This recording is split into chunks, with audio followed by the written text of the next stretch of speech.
नमस्कार मित्रों, आशा करते हैं आप सभी लोग स्वस्थ होंगे, प्रसन्न होंगे, अपने अपने कार्यों में व्यस्त होंगे।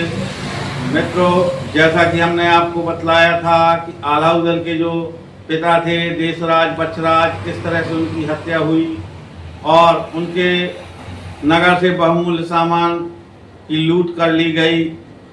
बस उसके आगे की आपको स्टोरी हम बताने जा रहे हैं। यदि वीडियो थोड़ा बहुत बड़ी हो तो एडजस्ट कर लें, क्योंकि इसको एक बार में आप कितना भी कम करें तो भी ये वीडियो नहीं बन सकती है पूरी, इसलिए इसके 2 भाग ही आएंगे। आप लोगों से हमारी रिक्वेस्ट है, अगर आप देख रहे हैं इसके आगे तो कृपया स्किप ना करें, तभी आपको वह स्टोरी समझ में आएगी।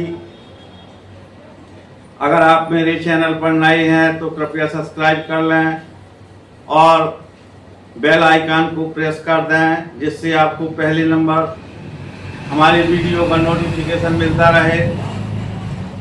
तो मित्रों, इस कहानी ये थी कि उदल वगैरह सब धीरे धीरे महुआ में बड़े होने लगे। माता देवला 10 परवा से महुआ आ चुकी थी।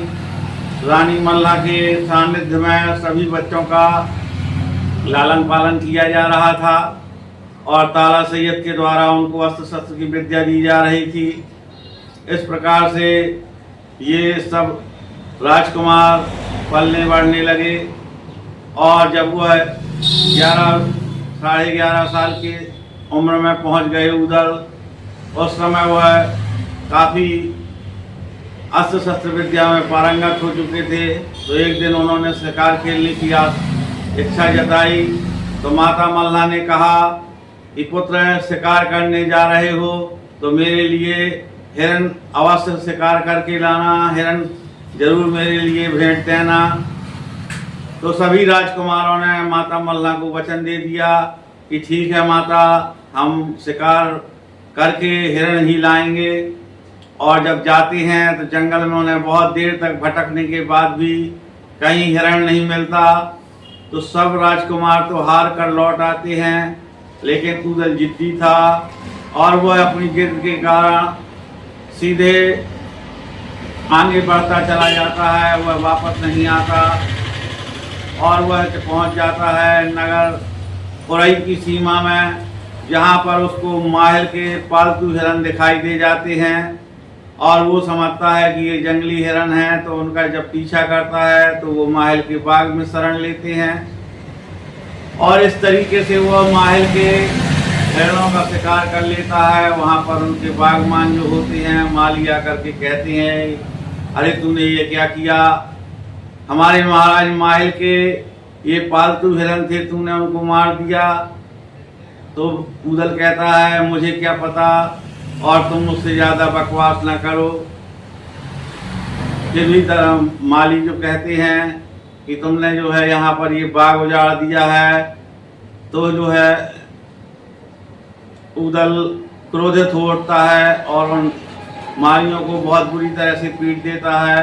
माली जाकर के राजा माहिर से उसकी शिकायत करने में लगते हैं और उसी समय उदल देखता है कि घोड़ा प्यासा है, तो वो थोड़ा आगे जाकर एक कुएं में पानी पिलाने का प्रयास करता है। वहाँ पनिहारिन, जो कि हमारी क्षेत्रीय भाषा में कहा जाता है पानी भरने वाली महिलाओं को, वो कहती हैं, हम तुम्हारे बाप के नौकर नहीं लगे हैं, हम राजा माहिल की सेवक हैं, राजा माहिल के लिए पानी लेकर जा रहे हैं और भाग जाओ, अगर माहिल जान जाएगा तो तुम्हारी खैरियत नहीं है। तो इससे क्रोधित होकर उदल उनके सारे घड़े तोड़ देता है। वो पानी वाली औरतें भी जाकर के शिकायत करती हैं और कहती हैं, माहिल, उन्हें तुम्हारे नाम का ही खौफ नहीं है, वो ऐसा जो है जिद्दी लड़का आया है कोई। तब माहिल कहते हैं अपने राजकुमार अभय से कि जाओ अभय, देखो ये कौन है।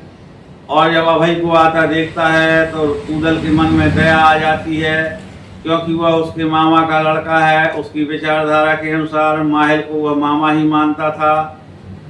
तो वो उसके जान न लेकर के उसको मारता पीटता नहीं है, केवल उसके जो है बहुत तेजी से उसको घुमा के पटक देता है, जिसके कारण उसका एक हाथ उखड़ जाता है और वह दर्द से कराहने लगता है। तब जाकर के महिलाएं फिर माहिर को सूचना देती हैं कि उसने आपके बेटे का हाथ तोड़ दिया।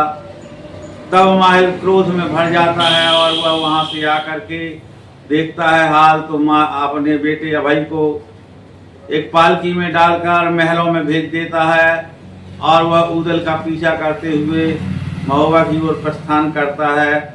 उसी समय उदल भी जो है पहले निकल आता है, क्योंकि उसका काम हो चुका था। उसको हिरण का शिकार करना था जो कि उसे मिल चुका था, तो वो लाकर के माता मल्ला को समर्पित करता है और माता मल्ला उसे बड़ी दुआएं देती हैं। इतने में ही राजा माहिल का प्रवेश महाराज परमाल के दरबार में होता है और वो कहता है, अरे जीजा जी, आपने कैसे नौकर पाले हैं जिनको जरा भी तमीज नहीं है। उसने जाकर के मेरा केसर की बगिया उजाड़ दी, मेरे पालतू हिरण मार डाले और मेरे बेटे की बाहें उखाड़ दी, मेरे पनिहारियों के घड़े तोड़ डाले। तब राजा परमाल कहते हैं, माहिल शांत हो जाओ और तुम ये सब बातें यहाँ ना करो, मैं तुम्हारा जो है दूना नुकसान चुका दूंगा, लेकिन ये सब बातें उदल के सामने नहीं पहुँचना चाहिए। तो माहिल कहता है, जानता हूँ कब से वो इतना बड़ा तलवारबाज है उदल, कब से इतना बड़ा ये वीर योद्धा हो गया जिसने मेरी उरई में जो है कुदृष्टि डाली है। इसको अगर इतना ही बड़ा जो तलवारबाज है, इतना ही बड़ा योद्धा है, तो क्यों नहीं अपने बाप का बदला ले लेता। जो माड़ोगढ़ में इनकी खोपड़ी टंगी हैं और आधी रात को जो है चिल्लाती हैं कि हमें जो है यहाँ से बचा लो, तो जो है ये बात उदल के कानों में पड़ जाती है और उसी समय वो राज दरबार में आ जाता है। कहता है, ये सब क्या है। तो राजा परमाल बात को बदलने की कोशिश करते हैं, लेकिन माहिल एक क्षण नहीं रुकता और कहता है, सही कह रहा हूँ उदल, अगर इतने बड़े तलवारबाज हो तो जाकर के अपने बाप का बदला क्यों नहीं लेते। बस इतना सुनना था कि क्रोध की ज्वाला में भभक उठा उदल और उसने कहा, मामा ये बतलाओ कि वो कौन है जिसने मेरे पिता के साथ में ऐसी क्रूरता की है। तब माहिल कहता है, वो जम्बे का लड़का करेंगा राय है। बस वो जो है जाकर के अपने बड़े भाई आला से कहता है, भाई युद्ध के लिए तैयार हो जाओ। तब आला कहता है, क्या हुआ है, क्यों तुम्हारी बुद्धि खराब हो गई है।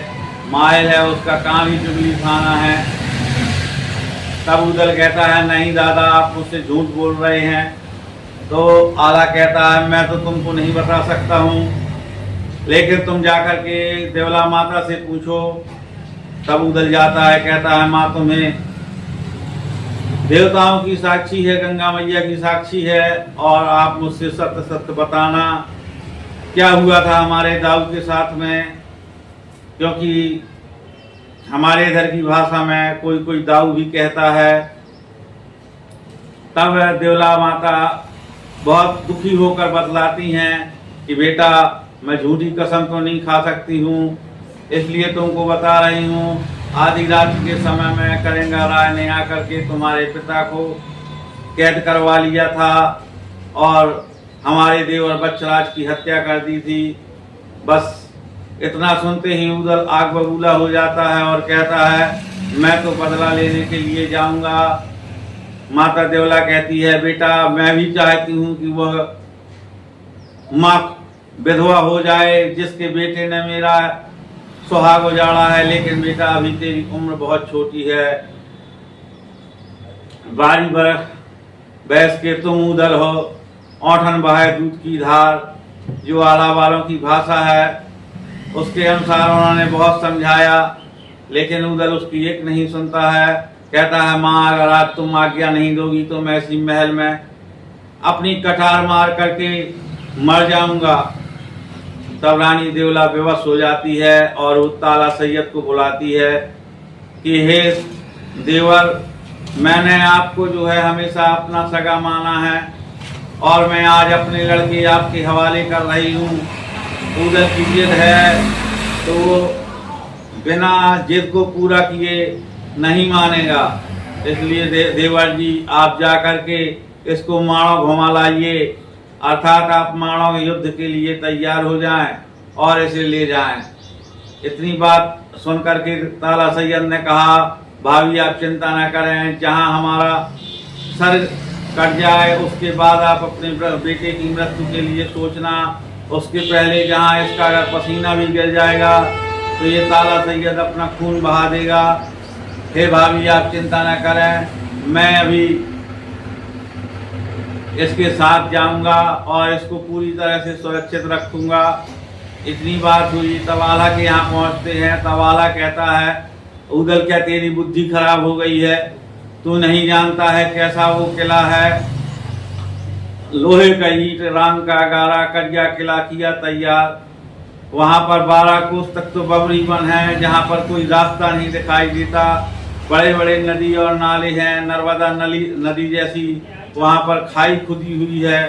और ऐसे विषम दुर्ग को तू अपने मन से जीतने का ख्याल हटा दे और मेरी बात मान। यहाँ महुआ में किसी चीज की कमी नहीं है। जितना राजा परमाल का वैभव है उसमें हम सब के लिए कोई रोक टोक नहीं है, इसलिए तुम आराम से इन्हीं महलों में रहो और सुखपूर्वक राज करो।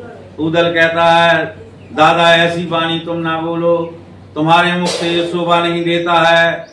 अरे जिनके दुश्मन जिंदा बैठे उनके जीवन को धिक्कार। और फिर अगर हम आप आए हैं इस दुनिया में तो क्या ये जिंदगी हमारी आपकी सदैव स्थायी है? कभी नहीं। एक न एक दिन हम खाट पे सड़कर मर जाएंगे और उस चारपाई पर सड़कर मरने से अच्छा है हम युद्ध में लड़ते हुए मर जाएं। फिर उदल कहता है, 12 बरस तक कुकुर जीवे और 16 लौसिया सियार, 20 बरस लो छत्री जीवे, ज्यादा जीवे को धिक्कार। तो आला उसकी बातों से निरुत्तर से हो जाते हैं, लेकिन वो आज्ञा नहीं देते हैं। उसी समय मलखान कहते हैं, क्या हुआ भाई, क्यों इतने क्रोध में हो? तो मलखान से बताता है, तुम्हारे पिता को और मेरे पिता को माणों के राजकुमार ने किस तरह से मार डाला था। सारा वृत्तांत सुनकर के उदल कहता है, अरे उदल तुम तो बाद में जाओगे, मैं पहले माणोगढ़ के लिए जाऊंगा। और जब इन दोनों भाइयों की सहमति हो जाती है तो आला विवश हो जाते हैं और अपने जो है चौकीदार को आदेश देते हैं कि नगाड़े पर चोट पड़ने दो और बजने दो युद्ध की रणभेरी। बस इस प्रकार से सेना तैयार होती है और जाकर के देवला माता भी साथ में चलने का निश्चय करती हैं। योगी वेश में उन्होंने ये परीक्षा भी की कि कोई हमें पहचानता है कि नहीं। तब देवला माता तक नहीं पहचान पाई। वो कहने लगी, योगी बाबा आप कहाँ से आए हैं? और जब इस तरीके से वो अपनी परीक्षण में सफल हुए तब उन्होंने माता मल्हा से आज्ञा लेने के लिए निश्चय किया। और वह सब राजकुमार जब माता मल्हा के यहाँ पहुँचे तो उन्होंने कहा, बेटा चिंता न करो, क्यों बिना मतलब में रार मोल लेते हो बेटा? तो उदल बोला, हे माता, मैं आपसे ये बातें सुनने सीखने नहीं आया हूँ, आप तो मुझे आज्ञा दें। मैं केवल अपने पिता का बदला लेने जा रहा हूँ और मैं जब तक भोजन नहीं ग्रहण करूँगा, जब तक मैं ये बदला नहीं ले लूँगा। तब माता मल्हा भी उनको विवश होकर की आज्ञा देती हैं और इस प्रकार से यहाँ से सेना का प्रस्थान होता है और मार्ग में अनेकों संकटों को पार करते हुए वो बबरी वन के समीप पहुंच जाते हैं। वहां पर जाकर देखते क्या है कि यहाँ से 12 कोस तक तो केवल बबूल के ही पेड़ लगे हुए हैं। और ऐसा दुर्गम मार्ग देख करके ताला सैयद कहते हैं, आप कुछ दिन यहीं विश्राम करें। और सबके जो है वहाँ तंबू लग जाते हैं। इस प्रकार से ये माणों की चढ़ाई का प्रथम अंक हुआ। और अब हम आपको कोशिश करेंगे कि दूसरे अंक में ही सारा घटनाक्रम सारांश में बतला करके और इस माणों की लड़ाई का समापन करें। आप लोगों को यदि अच्छा लगा हो तो प्लीज़ अपना भरपूर सहयोग दें। आप सभी लोग मेरे इस चैनल को सब्सक्राइब करें, वीडियो को लाइक करें।